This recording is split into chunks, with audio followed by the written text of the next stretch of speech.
I can't even begin to tell you how excited I am for this video. I've said it time and time again on this channel. Paul McCartney is my favorite artist of all time. You know, the Beatles are my favorite band, but if I had to pick just one person, Paul McCartney would definitely be the one to come on top. I've made videos on John Lennon's discography, George Harrison's discography, and even Bob Dylan, but I noticed that every time I talk about Paul McCartney, it's always about the most questionable releases, like McCartney 2, like his work in the 80s, you know, with albums like Pipes of Peace, Press to Play, Tug of War. However, I've never really made a video where I explored the best of the best when it comes to Paul McCartney, and if I had to pick a decade that represents the peak of this man's songwriting power as a solo artist, there's no other decade I need to look at but the 70s. Which is exactly what I'm going to be doing in this video. We're going to be looking at every single solo release by Paul McCartney in the 1970s, analyze them, explain how they helped or participated in the evolution of Paul McCartney as a songwriter, as a performer, and how all of these albums kind of hinted what he was going to do in the 80s, the 90s, and pretty much the rest of his discography. Now, I know that I'm saying solo albums, but I think it's obvious that I'm going to be including the Wings albums too, mainly because even though I know that Denny Laine and Linda McCartney and every member of Wings participated heavily in the songwriting and the creation of the song, I think it's safe to say that Paul McCartney was the mastermind behind every single one of these albums. Plus, if we only include the actual solo albums that Paul McCartney released in the 70s without no one else, we would only have one album to review, because even an album like Ram is with Linda McCartney. You know, it's Linda McCartney and Paul McCartney making Ram. It's not a solo album, it's a duet. Before we get into the actual video, first I would like to apologize because I know that it's been about a month since the last time I uploaded a video. A lot of things have been happening lately. I was moving out, work has been really busy, and I went through a small accident and my face was a whole tragedy. You can still see a scar, you know, so I didn't feel comfortable. I didn't have the energy or the time to record a video, so I decided to just focus on the shorts, which we've been uploading one a day for the whole month, and actually it's been like 6 months of you guys getting a shorts a day. I have to be honest, I didn't think it was going to take a whole month. I thought I was going to take just 1 or 2 weeks off and then come back to making videos, but it was longer than I expected, so I do apologize for that. But now we're back to uploading quality content, back to uploading frequently. So if you want me to make a certain video, if you feel like I should talk about a certain topic related to music, go ahead and leave it down below and I'll make sure to check it out and fulfill requests as soon as I can. Now, I feel like this intro has been way too long, not necessary at all, so I'm just gonna shut up and move on with the album, starting with a 1970s McCartney 1. Are you going to lose some of your Liverpool dialect for the Royal Show? No, but, you know, we don't all speak like the BBC. We don't all speak like that, do we? Fine, come up north. For me, this is the most special Paul McCartney album in his entire discography, mainly because I feel like you really get to know Paul McCartney's charisma and personality when you listen to this record. This album came out a week after he announced publicly that the Beatles were breaking up or that he was no longer working with the Beatles, and when you see how different his approach, you know, when it comes to dealing with the breakup was compared to the other Beatles, especially John Lennon and George Harrison, you can really see how important the band was for Paul McCartney. In the case of John and George, they were so eager to work with other people. You know, as soon as the band broke up, they went on to work with Phil Spector, Bob Dylan, Eric Clapton, Yoko Ono, and pretty much forming a whole new band in the case of John Lennon, the Plastic Ono Band. And let's remember, that's not only the name of the album, that's the name of an actual band they formed. For a couple of weeks after the Beatles broke up, Paul McCartney had this idea on his mind to never make music again, because if it wasn't with the Beatles, he didn't even know if he wanted to be a musician, and it was thanks to Linda McCartney, this beautiful masterpiece of a woman, that he finally decided to make an album. But instead of finding a new band, instead of trying to replace the Beatles, Paul thought, you know, I don't really want to work with anyone else, so I'm just going to do everything by myself. The result is a little underwhelming. To be fully honest, this is not the type of album you'd expect from, you know, one of the greatest songwriters of all time after leaving the band that had so many issues and that caused him so much stress. But the simplicity and the intimacy you get out of this album is exactly what makes it special for me. You know, every time I listen to this album, it feels like getting to know Paul McCartney all over again. You know, it feels like revisiting an old friend, like seeing the woman you love without makeup for the first time and seeing how beautiful she is in her natural state. There's so many production problems and performance flaws all throughout this album. The percussion is so dry and so quiet, it's almost non-consequential to the song. The bass is pretty much not there. You know, I believe the songs are kind of like not finished fully. Half of the songs in this album are basically instrumentals, songs without a melody. So you can kind of guess the type of album this is, but it's exactly that rawness and that honesty that emanates from this album that makes me feel so attracted to it. I believe that if you really want to know Paul McCartney's songwriting style, if you really want to know how his discography happened, you have to listen to this album, because once you become acquainted with the formula and the sound of this album, the rest of his discography makes a lot more sense. Of course, this is not me saying that there's not a single good song on this album. Every song that's actually finished is really good, like That Would Be Something, Every Night, Junk, one of the most beautiful songs he ever wrote. You have the power ballad, Maybe I'm Amazed, probably his most popular solo song. There's a lot of great things about this album too, but mostly I feel like the thing that I love the most about the album is how honest, how simple, and how bare bones the album is. However, even though this album gets a lot of love nowadays, back then it was heavily criticized by the media and by a lot of magazines, saying that it was underproduced,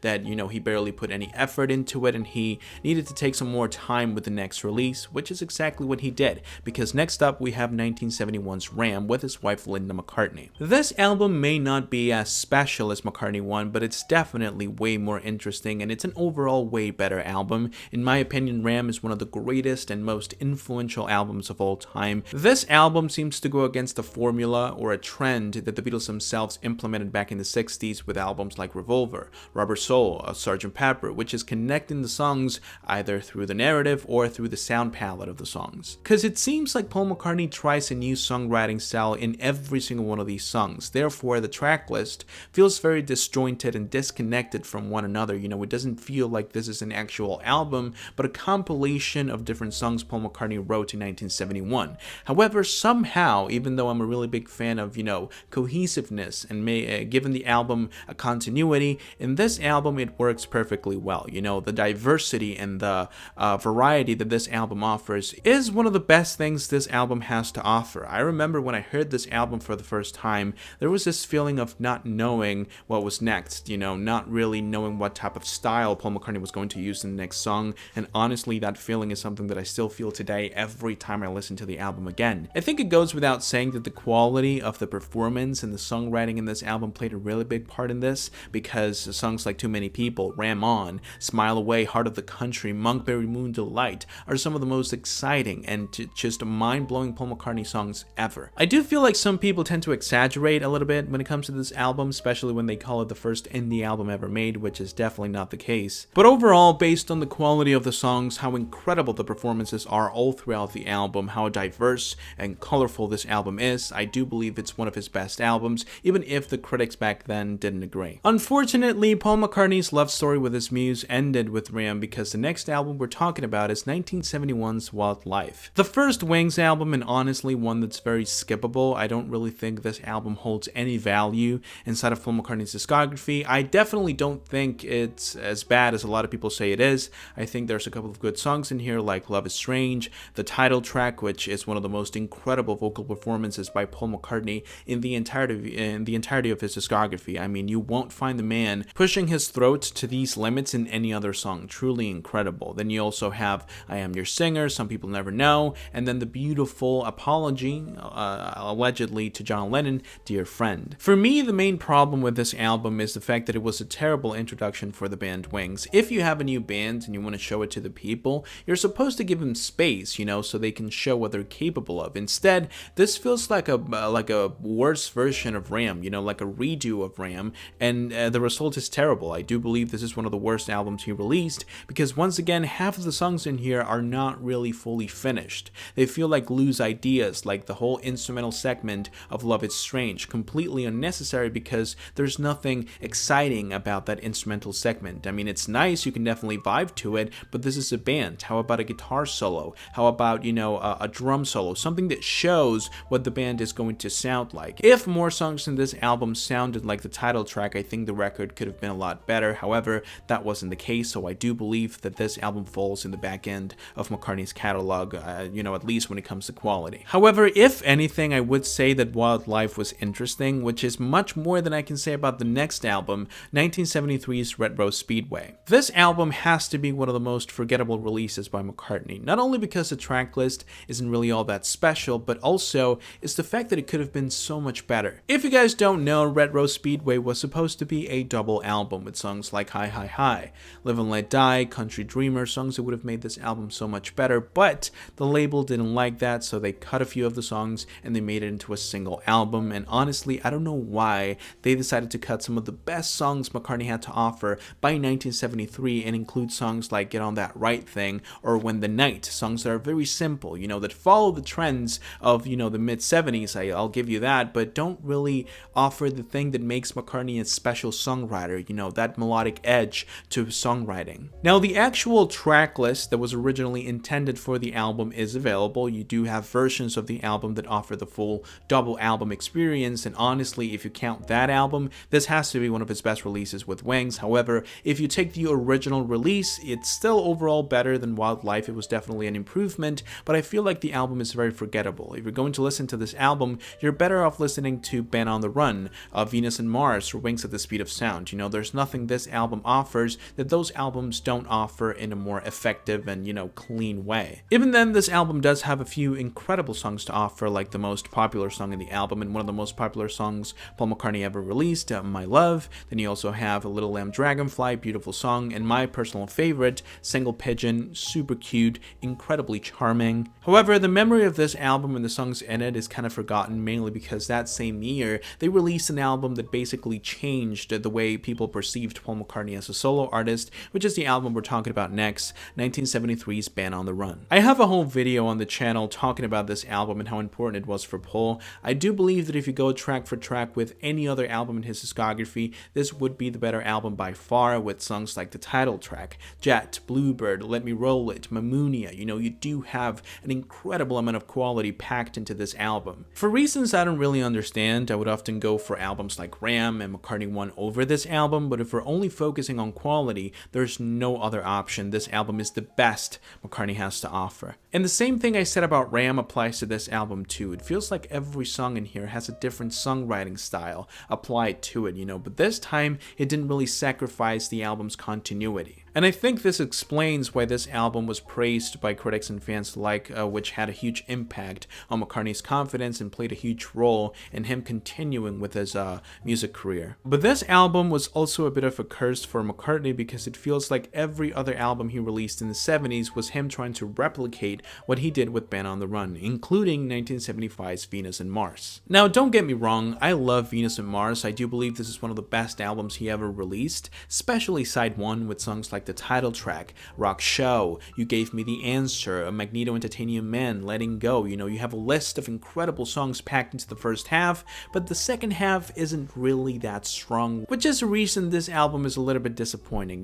Continuity, as I said before, is a really important thing in an album. An album is supposed to offer you a story, and the story, when it stays on the same level of quality all throughout the track list, that's when you get to enjoy it the most, because you're not really focusing on the fact that you like or you don't like the song. You just focus on whatever the song is trying to offer. So when side 2 has songs like Spirits of Ancient Egypt, Medicine Jar, and Treat Her Gently, songs that are really slow, boring, uninteresting, when you listen to the album again, you enjoy the first half knowing that as soon as the second half hits, you're not going to enjoy it as much. It damages the continuity of the album. This was also an awkward moment for the band because when the album was released, critics and fans pointed out the fact that, the songs that weren't performed or written by McCartney were not really on par with the rest of the album, and that led to, the band having to make this decision, are we going to make this a Paul McCartney and Wings thing, or is it going to be a fully fledged band? And, the decision became obvious in the next album. We'll get to that in a minute. I personally would have preferred for him to be the main protagonist of the whole album because it's so obvious, when he's the lead vocalist,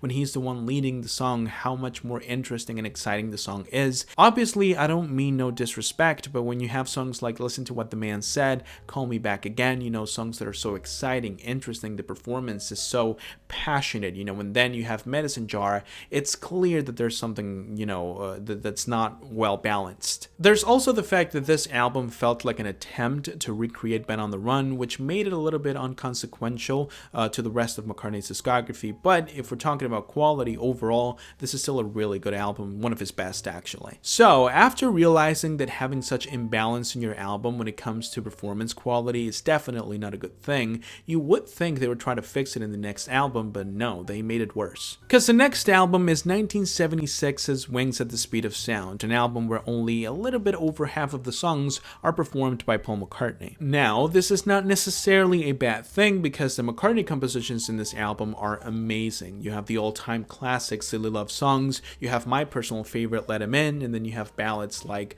Warm and Beautiful, for example. Very passionate, very beautiful performance. The problem is the rest of the track list, especially when it comes to Linda and songs like Cook of the House. I do like the idea behind the song. I like how playful Linda is with her vocals. The problem is the way her vocals sound. You know, the intent is good, the delivery is terrible. I don't know if Linda didn't really know how to sing. I don't know if she purposely performed in this goofy voice to kind of, fit the concept of the song. I have no idea, but the end result is not good. The same thing can be said about the song The Notes You Never Wrote. Beautiful song. I do believe that the lyricism and, the overall feeling of the track is very interesting and it drags you in. However, the vocals, I invite you to listen to that song and imagine Paul McCartney performing it. It would have been so much better, so much more passion and, emotion behind his voice. And I feel like that's true for most of the songs he doesn't perform in this album, which is the main reason this album falls on the back end of his catalog as well. I believe that the intent was good. I like the fact that he tried to make this more like a Beatlesque band where everyone performs, everyone writes, everyone participates in every aspect of the creation of the song, but Denny Lane and Linda McCartney are not John Lennon and George Harrison. As much as that comparison sounds very stupid, that's kind of what he was trying to do in this album, and it simply didn't work. Once again, if you're a fan of Paul, don't skip this album because it has some really good songs in it, but overall it's on a lower level of quality than the rest of his discography in the 70s, including the next album, London Town. My opinion on this album changed quite a lot recently. I made a Paul McCartney discography ranking video 2 months ago, maybe 3 months ago, and you people killed me when I put London Town so low on the list. I don't really remember exactly the position I put it in, but it was very low, compared to most other Paul McCartney fans. You people bullied the fuck out of me into giving this album another try, but honestly, I have to confess, after researching a little bit more about the recording of this album and what some of these songs mean and how they were recorded, I have to say I enjoy this album quite a lot now. To the point where if you were to take Band on the Run and Venus and Mars out of the way, this would be one of my favorite releases by Wings. First of all, I feel like this is the only Wings album post Band on the Run that it's not trying to be Band on the Run. This album is its own thing, and you can see that in songs like Coffee on the Left Bank, incredibly groovy and catchy. Then you also have I'm Carrying, beautiful performance by Paul McCartney showcasing his ability to move your heartstrings with only a guitar and his voice. The backing vocals are used way more effectively in this album. You can see Paul McCartney's chemistry with Denny Lane building up, especially in songs like Title Track and Backwards Traveler, and then even the songs that don't really have McCartney in the vocals at all, like Children, for example, work really well. I really do enjoy that track, because I feel like they made it to fit Denny Lane's voice and performance style. Paul tries to be a little playful with the melodies in songs like Famous Groupies and With a Little Luck, which happens to be my favorite song in the album, and then of course you have songs like Girlfriend, kind of hinting towards his musical tendencies in the 80s, with a lot more pop sensitivity included in his songwriting. Overall, I don't really know how I listened to this album so many times without enjoying it, and now it happens to be one of my favorite albums by Wings. I really do recommend for you to give this album a try. Maybe you won't like it at first, maybe because it sounds so much different from, the peak of Wings, which would be Band on the Run, but if you give this album a try and you sort of ignore the context and when it was released, I feel like you're really going to enjoy what this album has to offer. Some of the catchiest, most beautiful, and overall most modern sounding songs that Wings has to offer, which offer a really good listening experience. And by the way, London Town was also commercially successful and acclaimed by the critics, so you would think that for the next album they would try to do something similar, but that's not the case at all because the next album is 1979's Back to the Egg. Another confusing album to say the least, especially if you consider when the album was released. 1979 music was going through big changes, synths, digital digital drums and all of these different genres like post-punk, synth-pop were kind of like taking the reins of the music industry. So releasing a rock album, you know, very classic, very dull in a way, didn't seem like the right move. When you analyze what was happening with Paul McCartney at the moment, how he was basically thinking about leaving Wings or pausing the whole Wings project for a minute, you can kind of understand what he tried to do with this album, basically try and go back to the roots of the band, to try and find reasons to keep going. That's at least how I see it, but it didn't really work that well. You do have some amazing songs in here like Getting Closer, Old Siam Sir, Arrow Through Me, Baby's Request, After the Ball, Million Miles. You have some really good songs in here, some of my favorite actually. However, it feels like only half of this album was made with actual effort, you know, with actual intent. It seems like McCartney knew from the moment of recording or writing the songs for this album that this was going to be nothing special. By the time he was recording this album, he had already penned down some of the songs that were included in the McCartney 2 album, which we know was completely different from anything you'll find in this one, with songs like Coming Up, Temporary Secretary, A Dark Room, and Frozen Jap, you know, a completely different album that totally embraces the sound of the 80s and this new wave movement that was going around at the time. So that leaves this album with this weird feeling, this weird taste of, you know, did he really put any effort into this album? Are the songs in this album only throwaways of previous records? You know, it definitely feels that way due to how outdated the album sounds, given that it was released in 1979, and I hate repeating myself, but you don't really understand. Like, releasing an album like this, at the brink of probably the biggest change music ever went through, sounds like a crazy idea, and it was. Because I know a lot of you are probably in the comments right now going like, look, it's 2025, who cares when the album was released? If the music is good, the music is good, and that's all that matters. And that's definitely true to a certain extent. But listen, when you listen to as much music as I do, the history of an album, the context in which it was released, becomes a really important factor, and I simply don't understand the purpose behind Back to the Egg. Overall, the album is pretty solid. It has really good production value, incredible performances by Paul McCartney. As always, you know, and the songwriting in more than half of the songs is really good. However, when you compare it to some of the other albums like London Town, Band on the Run, Venus and Mars, Ram, McCartney 1, this is definitely an underwhelming release. Even more when you consider the fact that a year after this album was released, McCartney did something completely different with his songwriting in McCartney 2, in Tug of War, in Pipes of Peace, and pretty much every album in the 80s. So it's not that I don't like the album, I actually enjoyed it quite a lot, but when you compare it to some of the other albums released in 1979, it's clearly an underwhelming release. And that is going to be it for my analysis of Paul McCartney's discography in the 70s. I have to say, I was a lot more critical than I thought it would be. I personally enjoy every single one of these albums, so